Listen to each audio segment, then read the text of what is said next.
Good morning, and I'm thankful for each of you being here today and the words that have gone before. I don't feel like I'll take long today, but we'll just see. So, obviously, Brother Allen read from Proverbs 31, and that's a proverb about a wife or a mother. And I guess this morning, if I can try to tie a few things together, I would uh, draw your attention to the fact that something I've said a number of times, and I think I'll keep saying it, and that is these relationships that we have that are part of creation, the Lord put them here to teach us something about Himself. And to see that, to be able to see that truth of creation is something that requires faith on our part. And I'll try to use some verses in the book of Hebrews. I've been preaching from the book of Hebrews for a little while now. And this morning, as I was sort of thinking about the part of uh, the book that I wanted to talk about, I realized I don't think this has anything to do with Mother's Day. Not necessarily that anybody would have to try to force such a thing, but nonetheless, you try to understand what the people are thinking about on any particular day. But as I think about this passage, it would be in Hebrews chapter 5. It does to me highlight an important truth about how God uses people to glorify His own Son. And all of us are called as Christians to do that very thing. Now, in this particular passage, the Lord begins to open up a truth about an individual that I have mentioned on a number of occasions leading up to today. This person is Melchizedek. And I've mentioned Melchizedek, as I've just said, several times leading up to today, but we haven't really gotten to the part of the book of Hebrews that dives deep into the ways that Melchizedek was used by God to glorify Jesus Christ. Now, I have said in the times past that I have spoken of him that he is an important individual for several reasons. One reason is that his life was used by God to unlock a legal complexity, that was going to pertain to Jesus Christ being called an high priest thousands and thousands of years after Melchizedek lived. Now, that truth, to me, is profound. In fact, there are few people other than Christ in the Bible that I enjoy reading about more so than Melchizedek, even though he's mentioned just a few times. And number one is because of what I just said.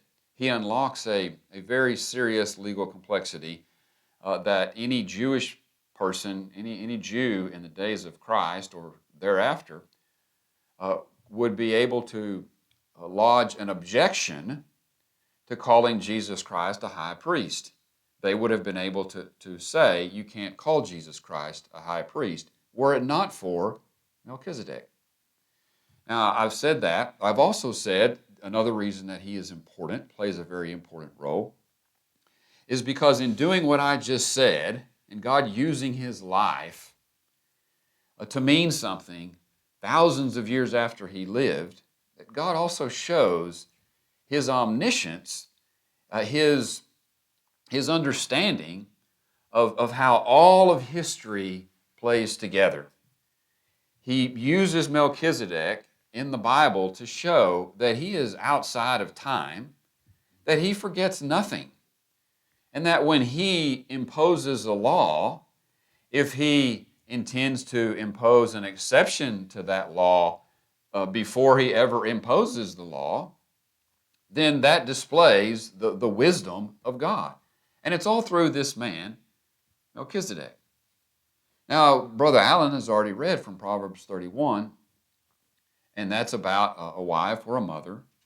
And I would try to tie these two things together this morning, if I'm able, to say that a mother plays a role in the life of her children. A godly mother, we know mothers or fathers, husbands or wives can not be godly and display the nature, the person of Christ through their lives. We know that. But a godly mother or a godly father or a godly child or a pastor or, the list goes on and on. These relationships that are in the world, that if they are honoring God as they should, then they do show forth the person of Jesus Christ through their lives. And that is true for mothers. It's also displayed in this man Melchizedek. So that's how I was sitting there on the pew, and I thought, well, maybe that's a way these two things tie together.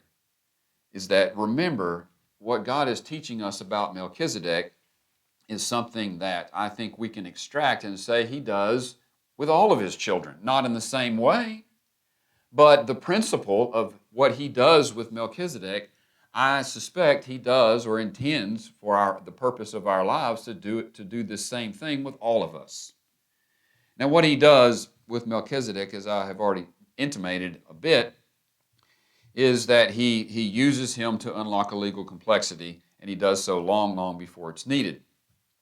And so just to unpack that a little bit, I'll go over some things that I have mentioned up here in the past few weeks. And that is Melchizedek drops out of nowhere in Genesis chapter 14. If you think about Genesis chapter 14, if you know your Bible, you know that's a long time ago. And the story is a story about Abraham and Lot, or at least it begins that way. And Abraham and Lot are related, and Lot gets captured and taken away. And Abraham goes and saves him from being captured. And when Abraham's coming back, that's how all the story of Genesis chapters 13, 14, right in there, all of it unfolds that way. And then all of a sudden, there's this guy named Melchizedek. And he shows up, and Abraham honors him by giving him tithes, and Melchizedek honors Abraham by blessing him. And then Melchizedek is gone. Now, if you lived in the time of Moses, and I tried to sort of have you all think this way the last time I mentioned these things, to try to think about the passage of time and hundreds of years or even thousands of years. To go back to the time of Melchizedek, you would have to go back around 3,500 years or so. 3,500 years. That's a long time. And so here he is. He lives about that time, and his story is recounted. I think I'm misremembering. I think it would be more like 4,000 years ago. And then his story was recorded by Moses about 3,500 years ago, because Moses wrote down the events of Melchizedek long after Melchizedek had died. And so Melchizedek, when he did the thing that is described in Genesis chapter 14, there wasn't really anybody except for him and Abraham and probably Lot and a few other people who lived long ago. The only people who knew about Melchizedek. It wasn't recorded.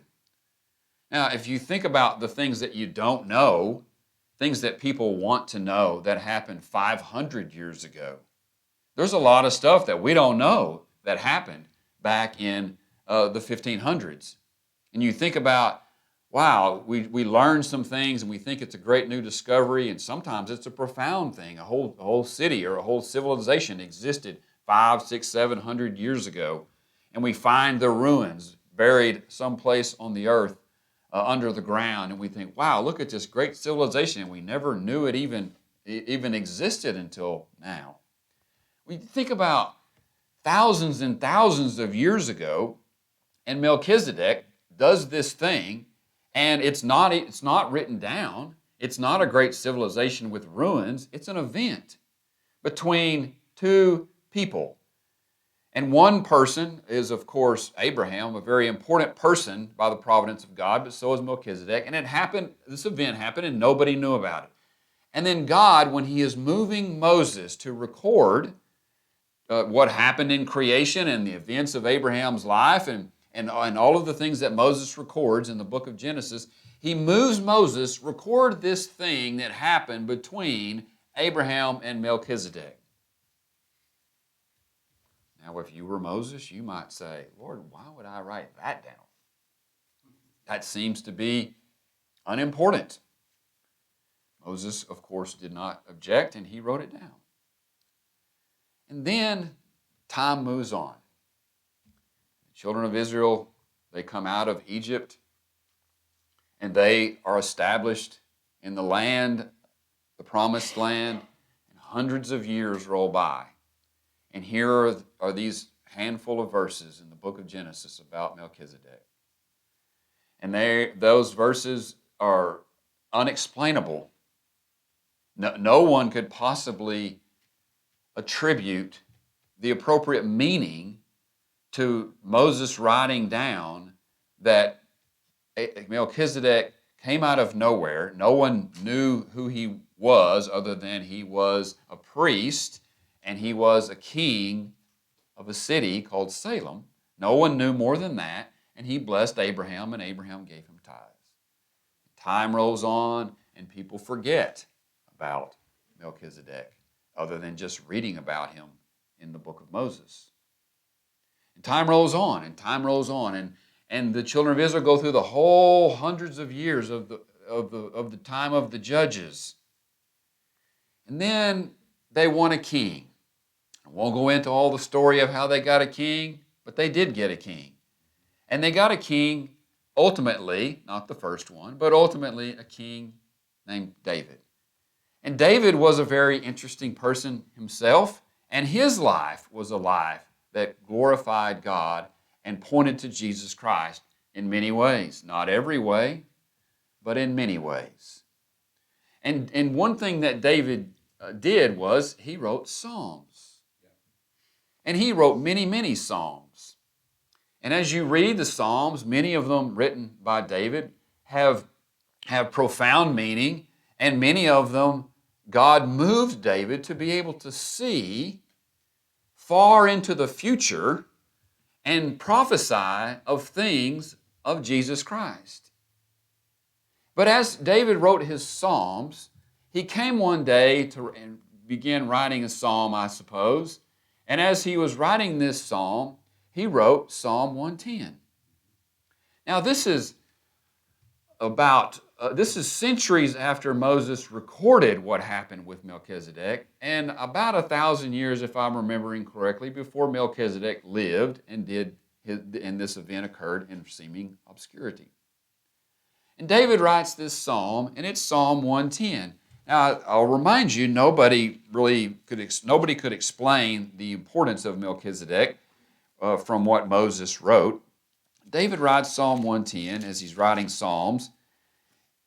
And the psalm is a very important psalm. All the verses are. But in writing this psalm, he writes verse 4, and he writes this: "The Lord hath sworn and will not repent. Thou art a priest forever after the order of Melchizedek." And then he goes on. Suddenly, Melchizedek drops out of nowhere again. Now, that does not lend understanding to the importance necessarily of Melchizedek. It doesn't explain the events that are recorded in the book of Genesis. It doesn't add really any information about what we knew from Melchizedek from Genesis chapter 14. The psalm doesn't accomplish any of those things. It just says, "Thou art a priest forever after the order of Melchizedek." Very curious thing. Then time begins to roll on again. We're talking about roughly 1000 BC. And 100 years go by, and 200 years go by, and 500 years go by, and 1,000 years go by, and suddenly the Son of God comes to the earth. And the Son of God is a descendant of David.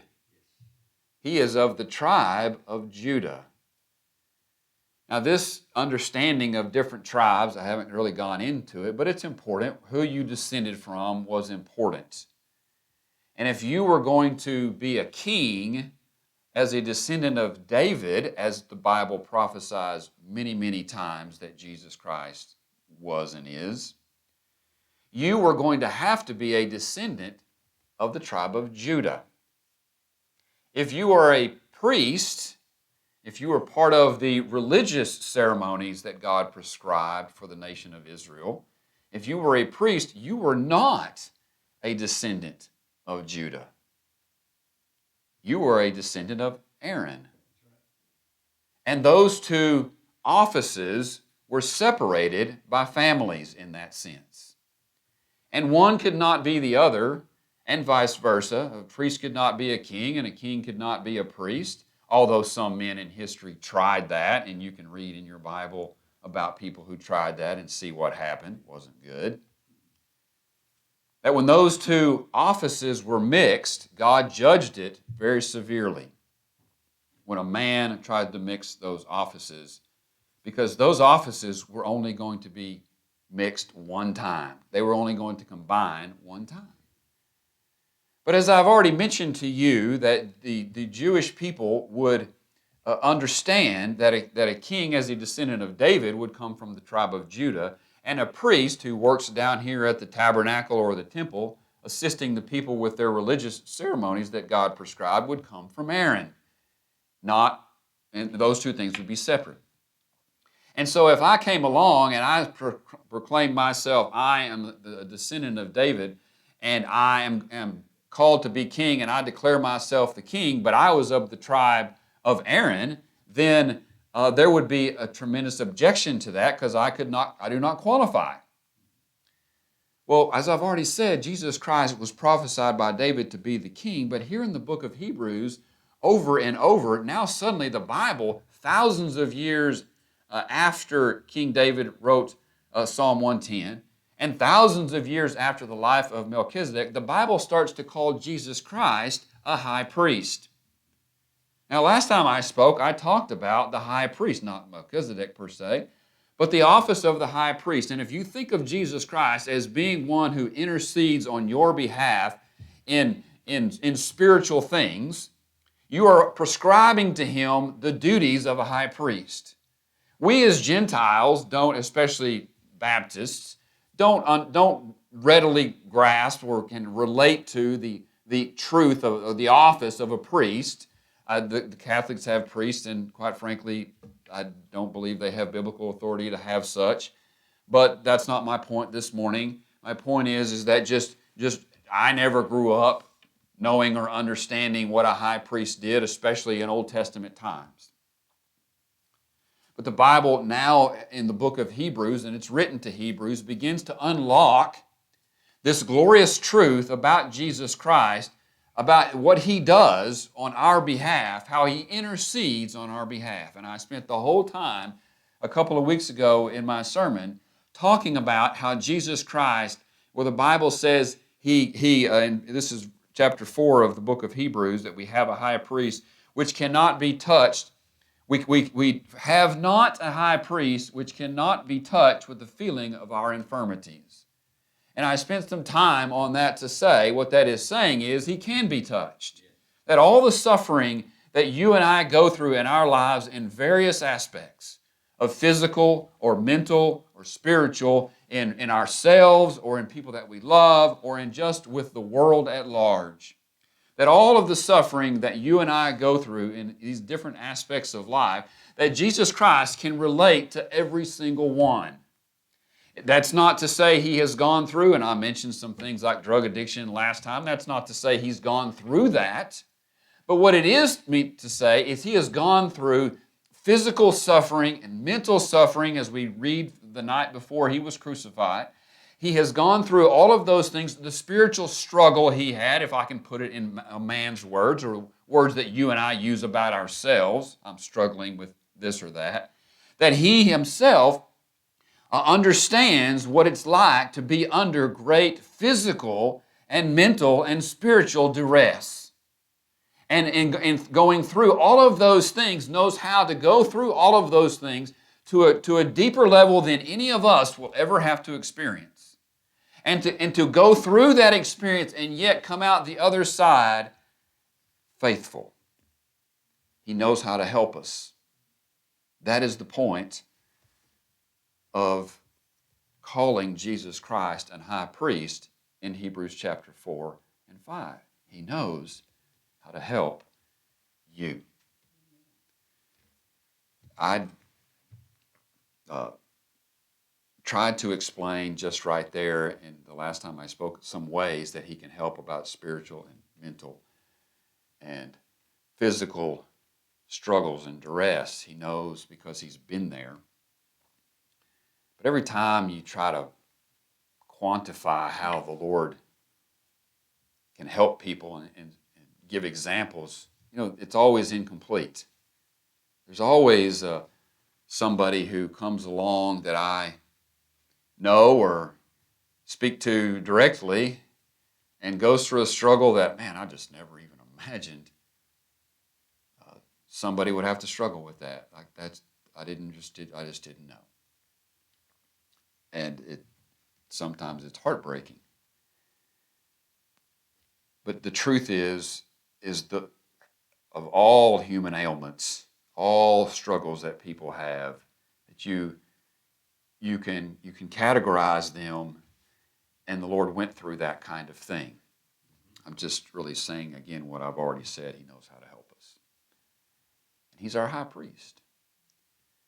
And he, in fulfilling that role of a high priest, he offers sacrifices. Well, the sacrifices that the Old Testament priests offered, they offered for themselves.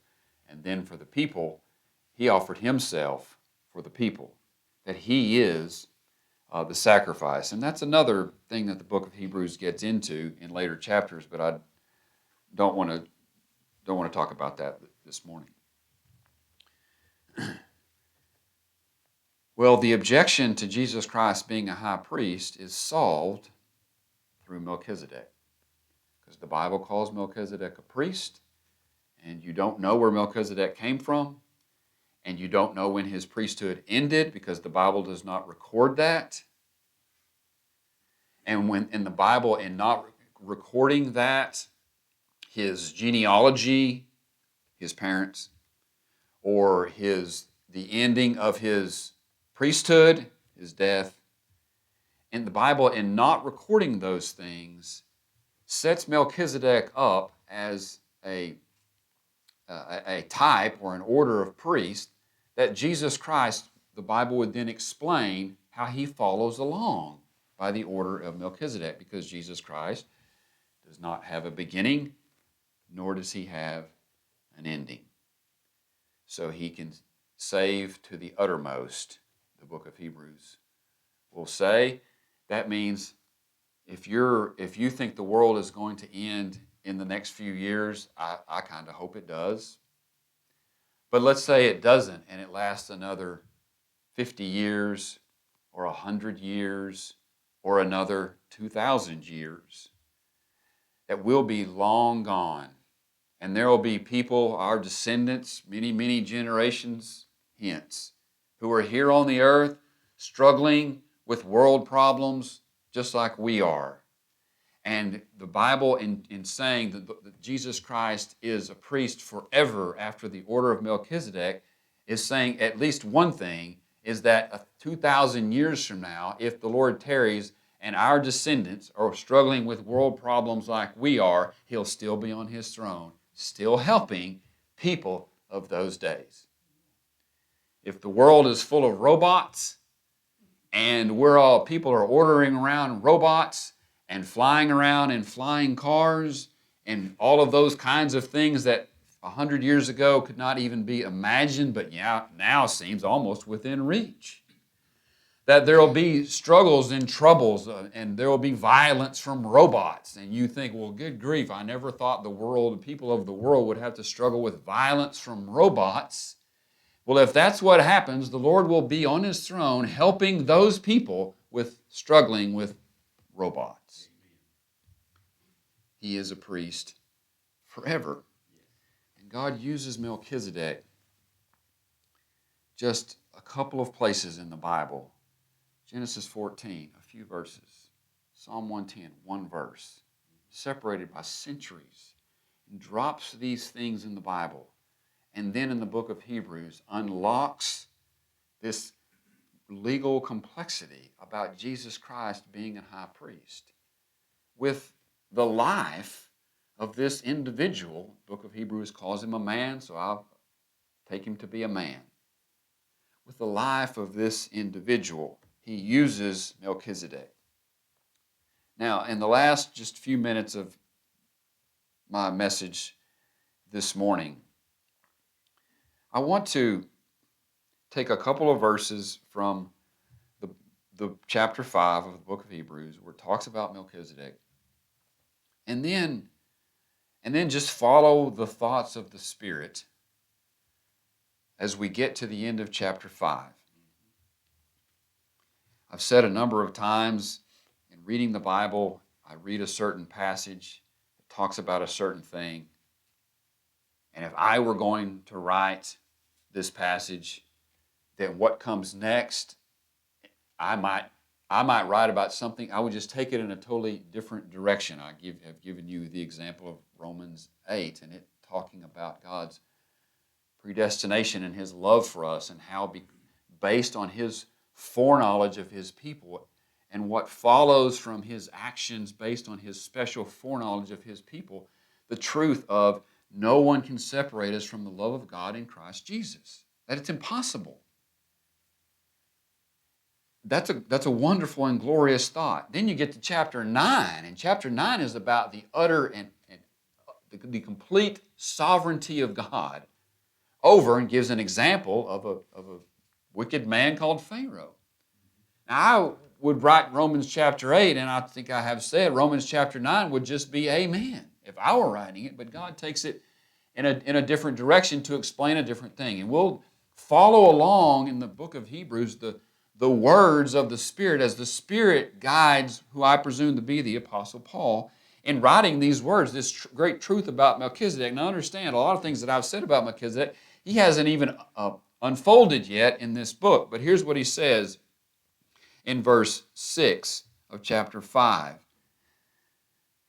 Let me go up to verse 4. And no man taketh this honor unto himself, that is, to be a high priest, but he that is called of God, as was Aaron. So also Christ glorified not himself to be made an high priest, but he that said unto him, Thou art my son, today have I begotten thee. As he saith also in another place, Thou art a priest forever after the order of Melchizedek. I'll just keep reading. Who in the days of his flesh, when he had offered up prayers and supplications with strong crying and tears unto him that was able to save him from death, and was heard in that he feared, though he were a son, yet learned he obedience by the things which he suffered. And being made perfect, he became the author of eternal salvation unto all them that obey him. And now verse 10, again, called of God and high priest after the order of Melchizedek. And then he says this, and this is sobering. This is an admonition to all of us, including myself. When he writes to these readers, and he says, I'm about to unfold something concerning Melchizedek that is utterly profound. It is a truth that about the man and how God used this man to unlock an objection that might be lodged against the person of Jesus Christ being called a high priest. He said, I'm about to unlock that. But he says this to his readers. He says, of whom, that is Melchizedek, we have many things to say, and hard to be uttered, seeing ye are dull of hearing.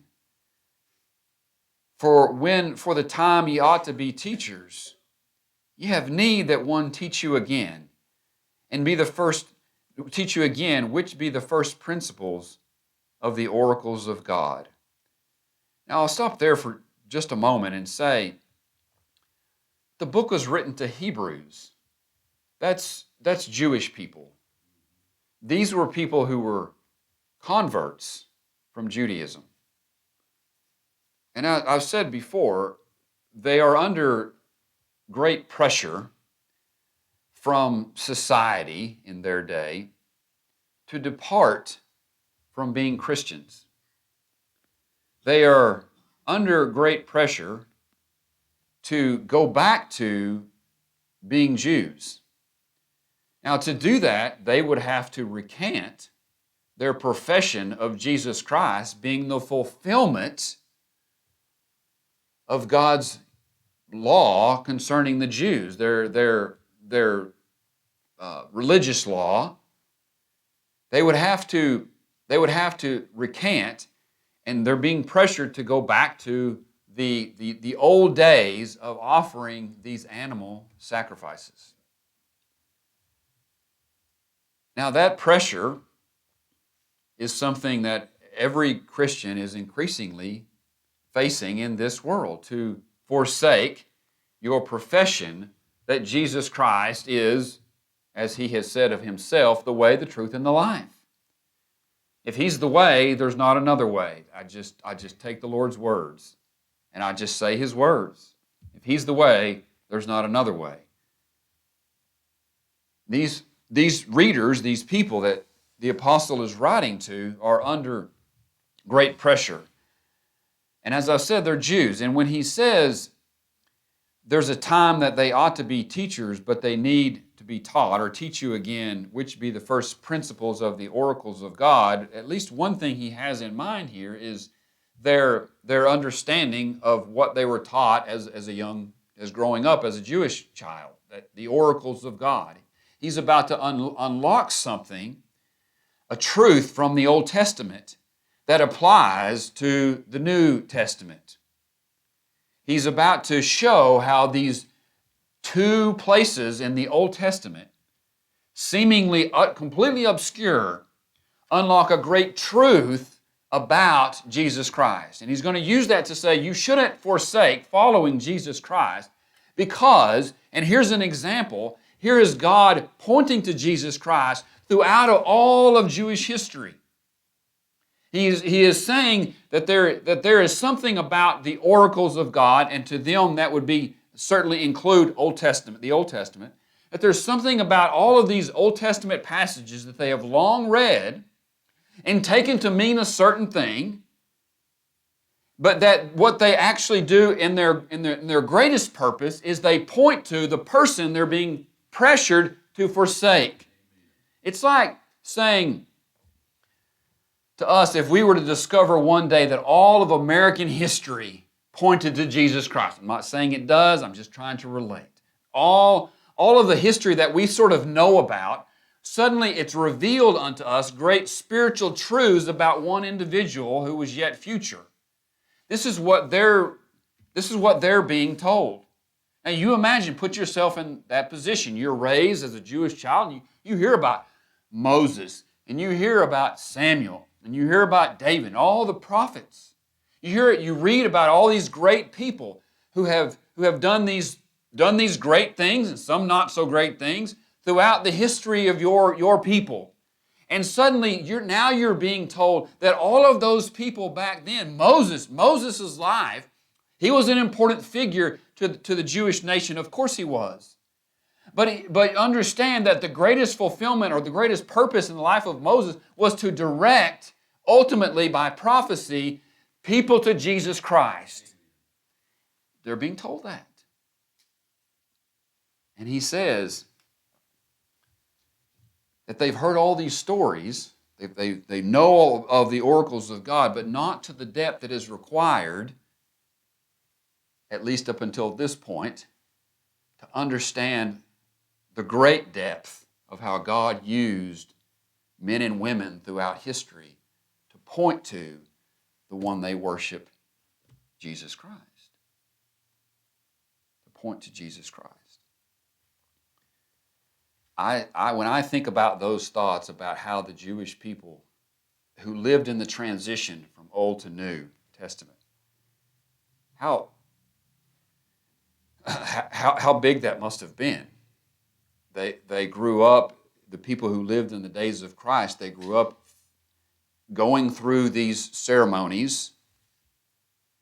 And when Christ came, he told them, these ceremonies, you thought, you could have drawn the conclusion that these were actually remitting sins. You were actually, God was forgiving you because you were sacrificing the blood of a bull or a goat.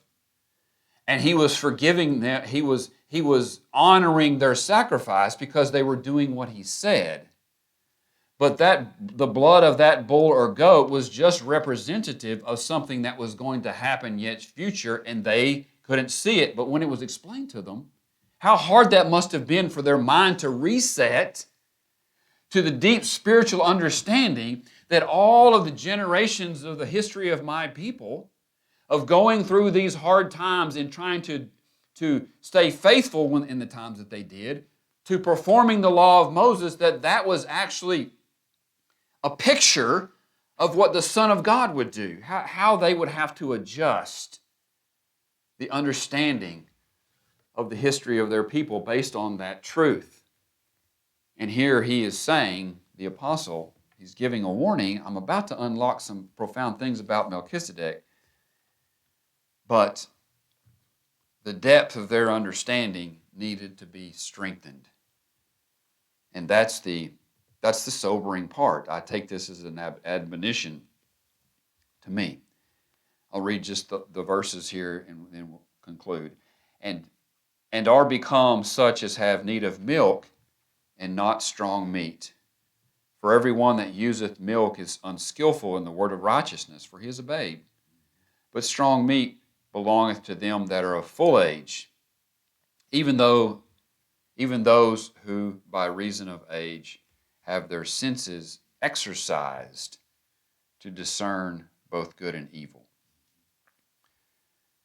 If I were just to sort of summarize in my own thoughts and words, he is here talking about a spiritual deepness, a spiritual depth. And a person can be a babe and need milk, or a person can be mature or of full age, to use his phrase, and be able to take in strong meat. It's just a way, a metaphor of spiritual depth.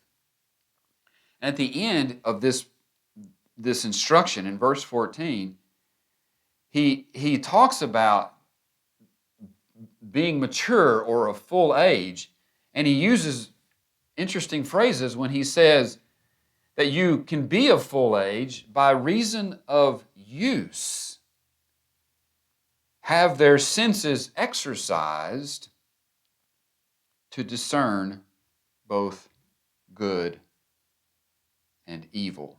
He is there talking about a habit or a regular use to understand spiritual things.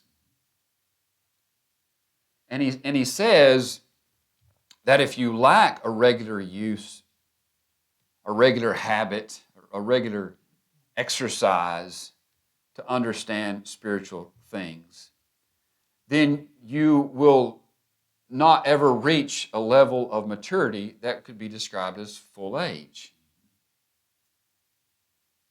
And he does this in the context of Melchizedek.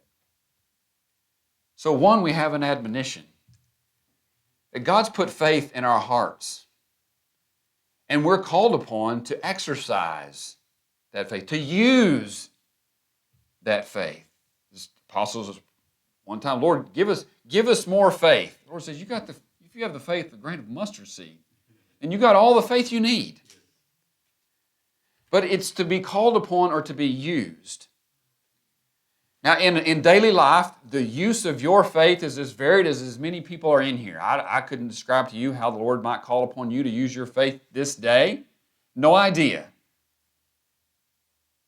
But for you, it'll no doubt be different than me. But He'll call upon us to use our faith, number one.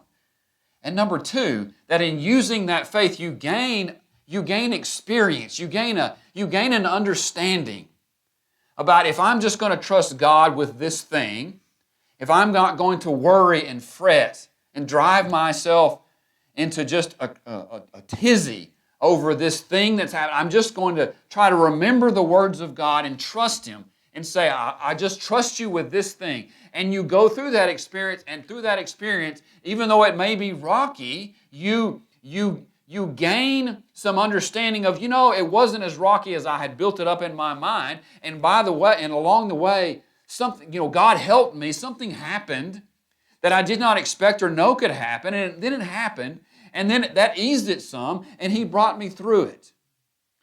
What you there have experienced is that the high priest has come and interjected himself in your life in ways that he did not allow you to foresee. And what he shows you is that he injects himself in your life in ways that you cannot foresee. Now, if you know that, then that's helpful. Because when a problem comes along, I want to know all the steps between here and its resolution. And the Lord does not tell you those steps. Certainly not always, and maybe not ever. See, now your faith is a little deeper because you've gone through this thing. And you've looked for the God interjecting Himself, Jesus Christ interjecting Himself in your life. You've looked for that. You've seen it. And now your faith is a little deeper. You've exercised your faith. Well, that's a spiritual truth. And how it ties to Melchizedek, I guess, at least in one way, is you see in Melchizedek how God uses people's lives in ways that you just don't know. You couldn't predict the importance of Melchizedek. You couldn't predict it. You couldn't understand how God purposely moved Moses to not record his parents or not record what happened. Just, Moses, this is all you write, this thing, and nothing else. You couldn't predict that David, hundreds and hundreds of years later, was going to write a statement that would apply to Melchizedek and say nothing else. David, this is what you write about Melchizedek and nothing else. So that centuries later, he could unlock a truth that then no one could object to Jesus Christ being called a high priest. If that's true for Melchizedek, it's probably true for you. Certainly you're called upon as a disciple of Christ to glorify Him, and what that means at the very least is to live a life that points to His life. And as a mother, then if you don't see that, it's not because it's not true. It's still happening. It's just you don't see it because you've not grasped the understanding that the Bible says this over and over, perhaps.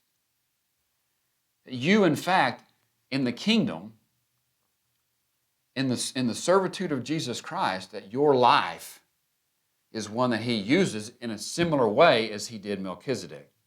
It's not the same exact function. It's just, in a principle, He's using your life to honor His Son.